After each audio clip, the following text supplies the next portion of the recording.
سلام، امیدوارم حالتون خوب باشه. تو این ویدیوی جذاب گرونترین ساعت‌های دنیا رو بهتون معرفی میکنم. قطعاً زمانی که کلمه ساعت‌های لوکس رو میشنوید، متریال به کار رفته‌تون و قیمت‌هاشون شما رو به فکر فرو میبره. خاص‌ترین و منحصر به فردترین ساعت‌های جهان شاهکارهای چندین میلیون دلاری میباشن. تو این ویدیو 10 تا از گرونترین ساعت‌های جهان رو بهتون میگم که مورد آخر اون قیمتش برابری میکنه با یکی از بزرگترین اختلاس‌های مالی ایران. اگه میخوای بدونی اون ساعت کدوم برنده و چقدر قیمت داره، حتما تا آخر ویدیو رو ببین. تو این کانال قراره ترین‌های جهان رو با هم ببینیم، پس با من همراه باش. شماره 10 هابلوت یکی از شگفت انگیزترین و گرونترین ساعت‌های دنیاست، زیرا با حدود 1282 الماس از انواع و اشکال مختلف احاطه شده. در میان این سنگ‌های درخشان 6 الماس تراش خورده زمرد به چشم می‌خوره که هر کدوم تقریباً 3 قیراط وزن دارن. علاوه بر این 100 قیراط الماس باگت به زیبایی در این ساعت 5 میلیون دلاری قرار گرفته. شماره 9 پاتک فیلیپ 1527 متولد 1943 هست که شاید در نگاه اول یه ساعت ساده باشه، اما این ظاهر معمولی از طلای رز 20 عیار ساخته شده و قیمت حدوداً 5 میلیون و 700 هزار دلاری داره. شماره 8 پاتک فیلیپ 1518.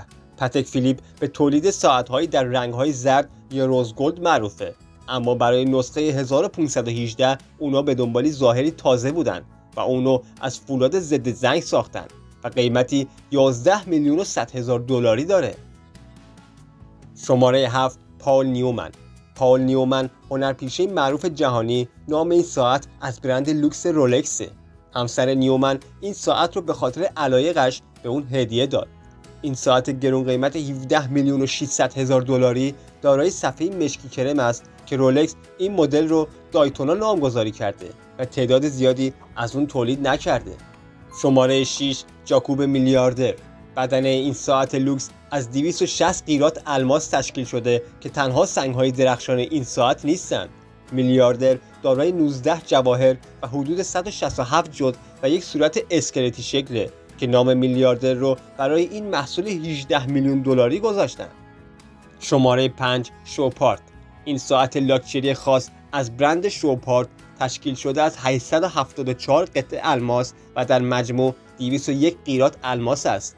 صفحه این ساعت با الماس‌های درخشان تزیین شده و یک الماس آبی به وزن 12 قیراط، یک الماس صورتی به وزن 15 قیراط و یک الماس سفید 11 قیراطی از جمله این مواردند و بدنه این ساعت رو 163 قیراط الماس‌های زرد و سفید تشکیل میدن و قیمت اون 25 میلیون دلاره. شماره 4 جگر لوکولتر. یکی از گرونترین ساعت‌های مچی موجود در جهان از برند جگر لوکولتره که صفحه یاقوت کبود اون به همراه 11 سنگ جواهر اونیکس و 576 قطعه الماس با بدنه طلای سفید این اثر هنری دستساز و کمیاب رو تشکیل میده.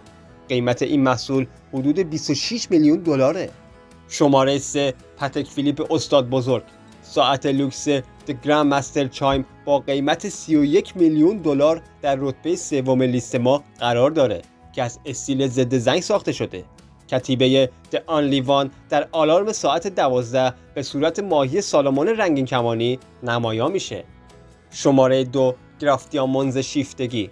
محصول فسیشن یا همون شیفتگی با داشتن یک الماس بزرگ گلابی شکل که در وسط محصول قرار داره و قابلیت جدا شوندگی و استفاده به عنوان انگشتر رو داراست، با قیمت 40 میلیون دلار دومین ساعت گرون قیمت دنیاست. و اما شماره 1 که قیمتی به شدت وحشتناک و سرسام‌آوری داره، گراف دیامونز توهم. ساعت لوکس از کمپانی گراف که توهم نام داره در رتبه نخست در لیست لوکس ترین و گرون قیمت ترین ساعت‌های 2023 قرار داره. این محصول منحصر به فرد از پلاتین ساخته شده و از 110 قیراط الماس رنگین کمانی با اشکال و برش‌های مختلف پوشیده شده و قیمت فضایی 55 میلیون دلار داره که قیمت اون برابری میکنه با اختلاس 3000 میلیاردی محمود رضا خاوری، مدیر عامل پیشین بانک ملی که به کانادا فرار کرد. تو این ویدیو 10 تا از گرونترین ساعت‌های دنیا رو بهتون معرفی کردم. من یه ویدیو دیگه دارم که گرونترین اسباب بازی‌های دنیا رو بهتون گفتم. لینکش تو دیسکریپشن هست. اون ویدیو رو هم حتما ببینین. مثل همیشه ممنونم که تا آخر این ویدیو با من همراه بودین.